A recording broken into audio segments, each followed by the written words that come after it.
سمعنا كتير جدا عن موضوع التجسس على الموبايلات وتتبع وتسجيل المكالمات، وفي معلومات كتير منتشرة في الإعلام وعلى الإنترنت بالذات على اليوتيوب. لكن عشان أبقى صريح معاكم، نسبة كبيرة جدا من اللي بنسمعه وبنشوفه مش صح من الناحية العلمية، ده غير إن محدش بيشرح كلام علمي للأسف، كله هراء وكلام عام. موضوع التجسس على الموبايلات من أكتر الحاجات اللي بتشغل الناس كلها، بما إننا بقى بنستخدم الموبايلات من أول الأشخاص العادية لحد اللي شغالين في أماكن حساسة. احنا بقى عملنا قبل كده حلقات كتير عن موضوع التجسس على الموبايلات، واتكلمنا عن طرق التجسس عن طريق الانترنت وبرامج مخصوص اي حد ممكن يشتريها ويركبها لك على موبايلك من غير ما تعرف. وكل سنة وانت طيب، حياتك كلها بقت تحت رحمته.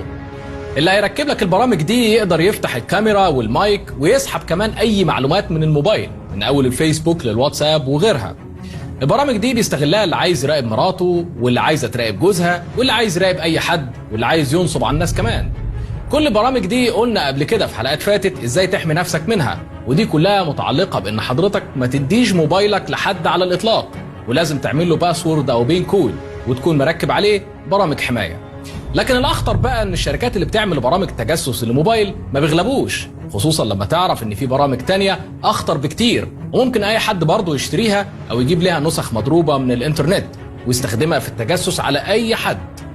طبعا انا مش هقول اسم البرامج، لكن ده واحد من اخطر البرامج اللي موجودة حاليا للتجسس على الموبايل، خصوصا الاندرويد. البرنامج ده للاسف بيستغلوه بشكل كبير جدا المجرمين والناس اللي عايزة تتجسس على اي حد من غير ما ياخد باله.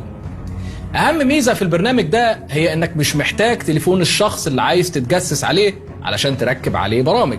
الاهم ان المجرم ممكن يخدع الضحية بانه يحمل برنامج من الانترنت او تطبيق على انه لعبة مثلا او ابليكيشن بتاع اي حاجة مهتم بيها الضحية. الابليكيشن ده بيبقى فيه السيرفر بتاع البرنامج بتاع التجسس، والضحية اللي بيحمل اللعبة مثلا او التطبيق ما بيبقاش عارف. الاهم بقى ان كتير من البرامج بتاعت الانتي فيروس ما بتكتشفش النوع ده من البرامج، يعني من الاخر اللعبة او التطبيق بيبقى ملغم ببرنامج تجسس. يجي لك بقى لينك مثلا في رسالة على الواتساب في الماسنجر، ويقول لك نزل التطبيق ده مجانا عشان تعرف مثلا الارقام اللي بتكلمك او اي حاجة ممكن تكون ملفتة بالنسبة لك.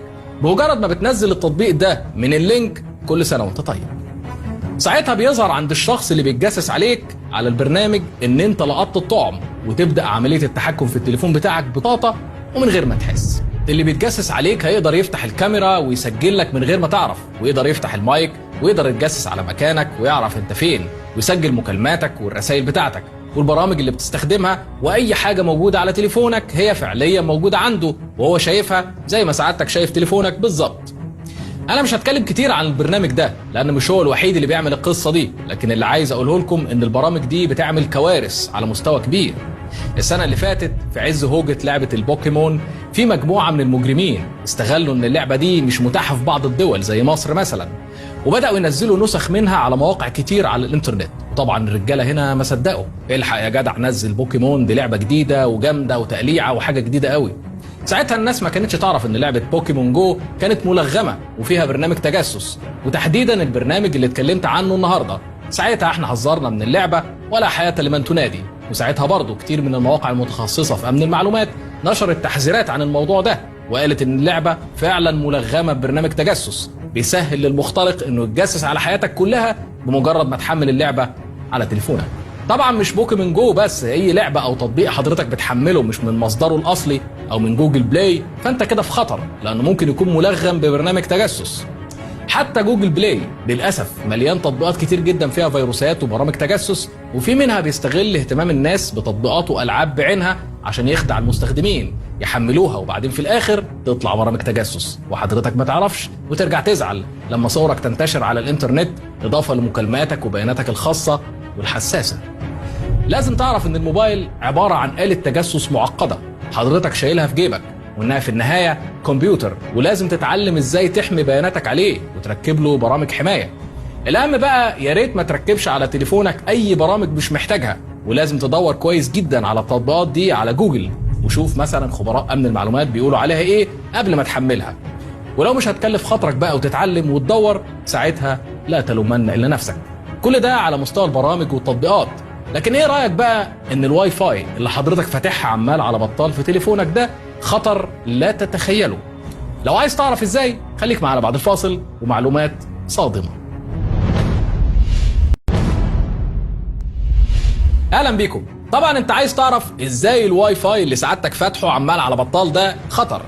شوف يا سيدي، الخطر الاول ان حضرتك ممكن تستخدم واي فاي عامة مفيش فيها اي نوع من انواع الحماية زي اللي في الكافيهات وغيرها. ساعتها برضه هتبقى تحت رحمة صاحب الواي فاي. لو عايز يتجسس على اي حاجة بتبعتها او بتستقبلها على تليفونك هيقدر طالما بتعدي على الواي فاي بتاعته، وطالما مش متشفرة صور بقى على تطبيقات معينة، اي مواقع بتدخل عليها او اي حاجة انت بتعملها على الانترنت. الحل الاسلم طبعا انك تستخدم برامج بتشفر الاتصالات او تستخدم تطبيقات اسمها VPN او Virtual Private Network، وما تستخدمش الواي فاي في الاماكن العامة على الاطلاق. اكيد في ناس طبعا بتعمل الكلام ده وبتاخد بنصايحنا، بس اغلب الناس دي برضه فاتحه الواي فاي عمال على بطال، وده الخطر رقم 2. هتقول له ايه الخطر بقى في كده؟ ما انا لازم افتح الواي فاي عشان لما اروح مكان فيه واي فاي مثلا دخلت عليه قبل كده بتلاقي التليفون لقط انترنت لوحده. حلو قوي، وده كلام جميل بالمناسبه، بس حضرتك مش واخد بالك هو التليفون بقى عرف منين ان حضرتك رحت المكان ده ودخلت فيه على الانترنت قبل كده؟ لو كنت داخل على الواي فاي من المكان ده قبل كده التليفون عرف منين؟ ببساطة هو ده الخطر بعينه. علشان ابسط لك الموضوع اكتر ركز معايا بقى في المثال ده. تخيل حضرتك كده في حفلة وقررت انك تنادي على كل اسماء اصحابك اللي انت عارفهم على امل انك تلاقي حد منهم في الحفلة. تفتكر هيكون وضعك ايه ساعتها؟ اكيد الناس كلها هتعرف اسماء اصحابك، والاهم انك لو في حفلة تنكرية ممكن حد يعمل نفسه واحد من اصحابك ويضحك عليك لو انت مش مركز. هو ده اللي بيعمله الموبايل بتاعك بالظبط. لو حضرتك دايما فاتح الواي فاي بيقعد ينادي على كل شبكات الواي فاي اللي حضرتك دخلت عليها قبل كده، يمكن يلاقي واحدة منهم ويقوم عامل كونكت اوتوماتيك. وايه دي المصيبة؟ طبعا هتقول لي وايه المصيبة في كده؟ ركز معايا بقى وانا اقول لك مجموعة مصايب. اول حاجة، اي حد ممكن يركب برامج او اجهزة في المكان اللي حضرتك فيه او حتى قريب من المكان اللي فيه ناس كتير جدا فاتحة الواي فاي يقدر يعرف كل اسماء الواي فاي اللي بيدخلوا عليها من غير ما حضرتك تحس، لان الموبايل اصلا بينده عليهم اوتوماتيك.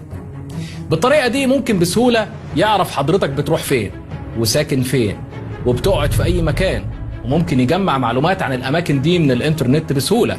تعال اسمعك الكلمتين دول لواحد من الباحثين اللي طوروا النظام للتجسس بالطريقه دي.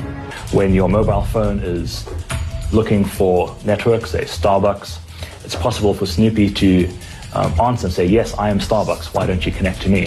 And then your mobile phone will connect to the device, to my Snoopy device, and all your traffic will go through it, effectively see what you're browsing, see what you're searching for, what images you're looking at. So if I have a bunch of Snoopy drones, these just little Snoopy devices deployed over, say, the whole of London, I can then track people as they move through London based on that unique identifier of their phone. Now, there are online databases that allow you to map from the name of a network to GPS coordinates, to street address, to Google Street View photograph. So potentially, I can very quickly, as someone just walks past me, determine where they live and where they work, and all of that is completely passive. So I have no interaction with your device. These are just messages your device is shouting out. هتقول لي طبعا الكلام ده عندهم واي فاي ايه اللي هيعرف منها انا بروح فين؟ اللي سعادتك بقى ما تعرفوش ان في مواقع كتير جدا وابلكيشنز على الانترنت تقدر عن طريقها تعرف الواي فاي دي فين وفي انهي مكان بالظبط، وتقدر تجمع معلومات عن المكان بسهولة زي ما سعادتك شايف كده بالظبط. ممكن بقى نعمل زوم ان لحد ما نوصل مثلا للتجمع الخامس، شارع التسعين، او اي منطقة تعجبك، وشوف اسماء الواي فاي ظاهرة ازاي، وتقدر تضغط على اي مكان وتعرف تفاصيل عن المكان بكل بساطة. ده غير التطبيقات الكتير اللي منتشرة اللي فيها معلومات عن الواي فاي اللي في منطقة في العالم موجودة فين، ممكن تركبها على موبايلك كمان. تخيل بقى انا عرفت الواي فاي فين، ممكن اروح هناك واشغل السيستم بتاع التجسس واعمل نفسي اي شبكة منهم، وبكده اي حد فاتح الواي فاي في الحتة دي وشبك على الواي فاي اللي موجودة في المكان ده قبل كده ممكن بسهولة موبايله يتخدع ويشبك على الواي فاي الوهمية اللي انا عاملها باسم الواي فاي الحقيقية، وكده كل اللي بيبعته او بيستقبله على تليفونه عندي. مصيبة صح؟ طب ايه رأيك بقى ان انا مش لازم اروح اصلا، ممكن ابعت طيارة من غير طيار متركب عليها السيستم بتاع التجسس على الواي فاي وهي هتبعت لي كل الداتا، ولو مش مصدق تعال شوف نفسك. It's a small computer. It's essentially the same, very similar hardware to a laptop. It's got a SIM card, so it's got 3G data to upload the data. It's got a GPS antenna to get a GPS fix, so we know where the data was collected. And this one's got a very small wireless card here. It runs Snoopy with the detecting people's Wi-Fi and then uploads that data to my server in real time from the device. The UAV carries this device. So Snoopy is essentially software, and it can run on different hardware platforms. So effectively, for all of the kit, so the flying machine, the Snoopy, the cameras, you're looking at probably around, I'd say, maybe £1,000, $1,500, somewhere around there. ايه رأيك؟ صدمت ولا لسه؟ في الحقيقة الموضوع ده ملوش أي حل غير إن سعادتك ما تفتحش الواي فاي إلا في الأماكن اللي حضرتك واثق منها بس، وما تسيبوش شغال عمال على بطال في الشارع. الحاجة التانية إنك لازم تستخدم تشفير الاتصالات على الإنترنت، ولو فاكر إن الموضوع ده بره والناس ما تعرفش تعمله هنا، يبقى سعادتك لازم تعرف إن مفيش حاجة مستحيلة، إحنا في القرن ال21 وكل حاجة موجودة على الإنترنت. المشكلة مش مجرد إن حد يعرف معلومات الواي فاي وغيرها، لكن المصيبة الأكبر إن الشخص اللي حضرتك شبكت على الواي فاي الوهمية بتاعته يقدر يتجسس على كل حاجة، من أول المواقع اللي بتدخل عليها لحد إنه ممكن يخليك تدخل على مواقع وهمية هو اللي عاملها، ويقدر يسرق معلوماتك وحساباتك بكل سهولة، زي ما هتسمع الكلمتين دول من صديقنا سامي كامكار اللي عرضنا تجاربه قبل كده في حلقة اختراق العربيات. Anywhere in the world you go, if someone can recreate that network, just the name, they don't need to know anything else. Just by creating that name, your phone will jump on, even if it's in your pocket, even if it's not open.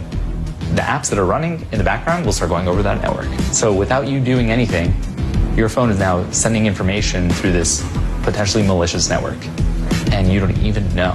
مرة تانية مفيش أي حاجة هتحميك من المشاكل دي غير التعليم. من غير ما تتعلم ازاي تحمي نفسك فانت في خطر ايا كانت الجهة اللي بتشتغل فيها.